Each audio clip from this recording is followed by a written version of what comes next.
안녕하세요. 미래마마입니다. 오늘 들려드릴 이야기는 어린 왕자 이야기 두 번째 시간, 어린 왕자와 장미 이야기예요. 천천히 부드럽게 읽어드릴게요. 이제 함께 시작하겠습니다. 어린 왕자는 아주 작은 별에서 왔어요. 그 별은 소행성 B610이라고 불렸어요. 그 별이 얼마나 작은지 어린 왕자는 의자를 조금만 옮기면 해가 지는 모습을 몇 번이고 볼 수 있었어요. 어느 날은 해가 지는 걸 무려 44번이나 봤다고 해요. 조금 슬픈 날이었나 봐요. 슬플 때는 석양을 보는 게 좋거든요. 그 작은 별에는 어린 왕자가 매일 아침 해야 할 일들이 있었어요. 바오밥 나무 씨앗을 뽑아내는 일이었죠. 바오밥 나무는 아주 무시무시한 나무예요. 처음엔 작은 씨앗이지만 그냥 내버려 두면 별 전체를 뒤덮어버려요. 뿌리가 별을 뚫고 나가서 결국 별을 산산조각 내버린답니다. 그래서 어린 왕자는 매일 아침 일찍 일어나서 바오밥 나무 씨앗과 장미 새싹을 구별해야 했어요. 아주 지루한 일이었지만 무척 중요한 일이었죠. 어린 왕자는 이렇게 말했어요. 몸단장을 마치면 별도 단장해야 해요. 규칙이거든요. 그런데 어느 날 아침이었어요. 어린 왕자의 별에 씨앗 하나가 날아왔어요. 어디서 왔는지는 아무도 몰라요. 어린 왕자는 그 씨앗을 조심스럽게 지켜봤어요. 바오밥 나무와는 다르게 생긴 새싹이었거든요. 그 새싹은 다른 식물들과 달랐어요. 무언가 특별한 게 나올 것 같았어요. 그 식물은 아주 천천히 자라났어요. 꽃봉오리를 만들고 조심스럽게 색깔을 골랐어요. 꽃은 자기 옷을 하나하나 신중하게 선택했어요. 구겨진 양귀비꽃처럼 되고 싶지 않았거든요. 가장 아름다운 모습으로 나타나고 싶었던 거예요. 그리고 어느 날 아침 해가 막 떠오를 때 꽃이 활짝 피었어요. 아름다운 장미였어요. 정성껏 단장을 마친 장미는 하품을 하며 말했어요. 이제 막 잠에서 깼어요. 미안해요. 머리가 아직 헝클어졌네요.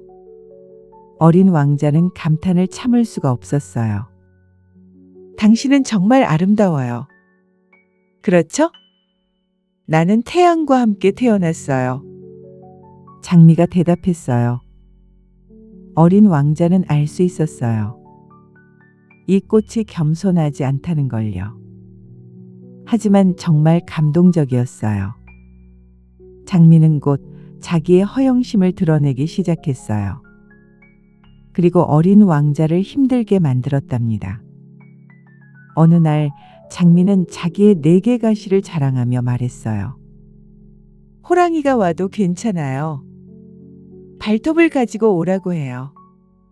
하지만 어린 왕자는 생각했어요. 이 작은 별에 호랑이는 없는데. 그리고 장미는 덧붙였어요. 혹시 병풍 같은 거 없어요? 병풍이요? 바람이 싫어요. 당신 별엔 병풍이 없나요? 참 불편하네요. 어린 왕자는 생각했어요. 바람이 싫다니. 식물에게는 바람이 좋은 건데. 이 꽃은 정말 까다로워.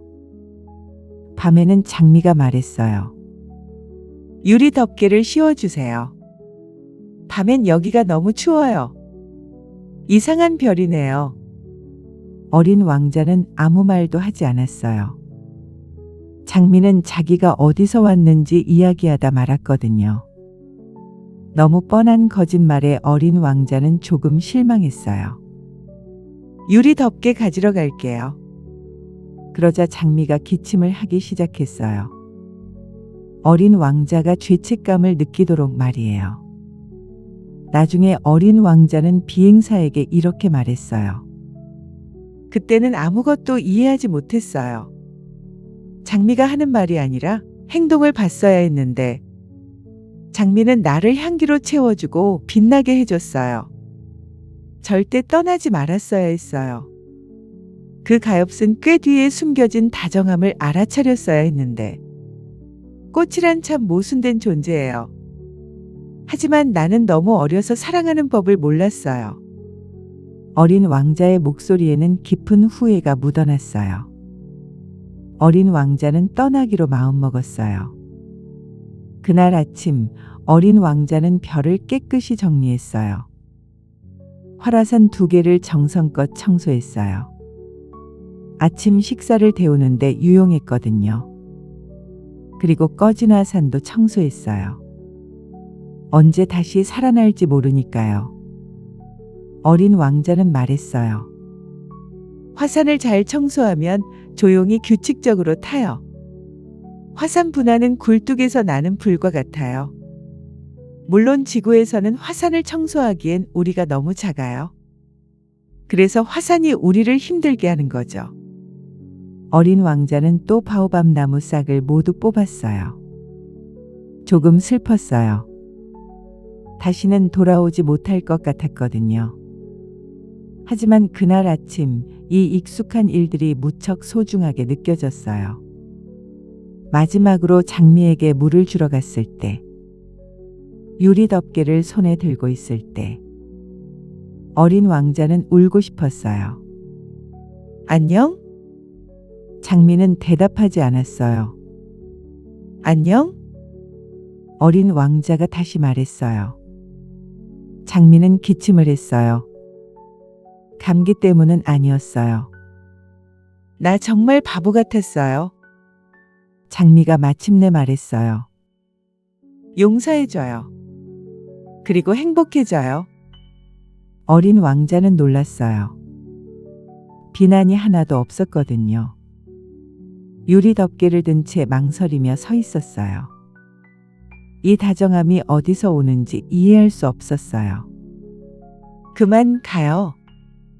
장미가 말했어요. 유리 덮개는 싫어요.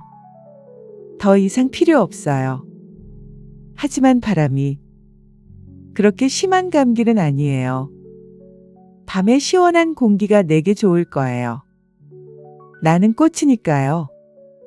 하지만 벌레들이 나비가 되려면 애벌레 2~3마리는 참아야죠. 나비가 정말 아름답다던데요. 그게 아니면 누가 나를 찾아오겠어요. 당신은 멀리 떠날 테고 큰 짐승들은 걱정 안 해요. 나한텐 가시가 있잖아요. 그리고 장미는 4개의 가시를 보여줬어요. 그만 거기 서 있지 말아요. 짜증나잖아요. 떠나기로 했으면 가요. 장미는 어린 왕자가 우는 걸 보고 싶지 않았어요. 그건 정말 자존심 센 꽃이었거든요.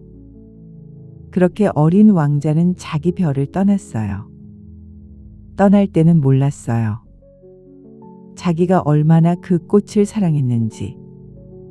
멀리 떠나고 나서야 그 까다롭고 허영심 많은 장미가 사실은 자기에게 얼마나 소중했는지 알게 되었죠. 어린 왕자는 여러 별을 여행했어요. 왕만 사는 별, 허영쟁이만 사는 별, 술꾼이 사는 별, 사업가가 사는 별, 가로등지기가 사는 별, 지리학자가 사는 별, 그리고 7번째로 찾아온 별이 바로 지구였어요. 지구는 아주 컸어요. 왕이 111명, 지리학자가 7,000명, 사업가가 90만 명이나 있었죠. 어린 왕자는 지구에서 많은 것을 보고 배웠어요. 하지만 그 무엇보다 자기가 떠나온 별, 자기가 남겨둔 장미를 그리워했답니다. 오늘 밤 마마가 들려드린 이야기 어떠셨나요? 까다롭고 자존심 센 장미, 그 장미를 돌보느라 힘들어하던 어린 왕자. 하지만 떠나고 나서야 알게 되었죠. 그 꽃이 얼마나 소중했는지를요. 우리의 삶도 그렇지 않나요? 가까이 있을 때는 불편하고 힘들게 느껴지던 것들이 멀어지고 나면 그제야 소중함을 깨닫게 되는 것. 까다롭게 굴던 장미의 그 모든 말들이 사실은 사랑의 다른 표현이었다는 것. 어린 왕자는 말했어요. 그때는 아무것도 이해하지 못했다고. 장미가 하는 말이 아니라 행동을 봤어야 했다고. 우리도 그래요. 사랑하는 사람의 말이 아니라 그 마음을 봐야 해요. 겉으로 드러나는 모습이 아니라 그 안에 숨겨진 진심을 봐야 한답니다.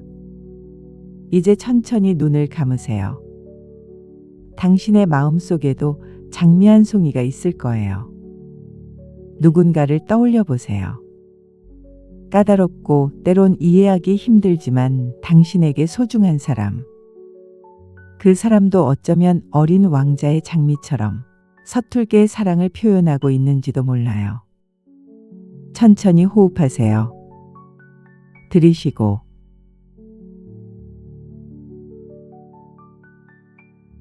내쉬고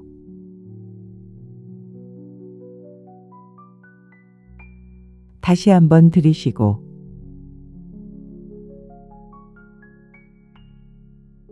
내쉬고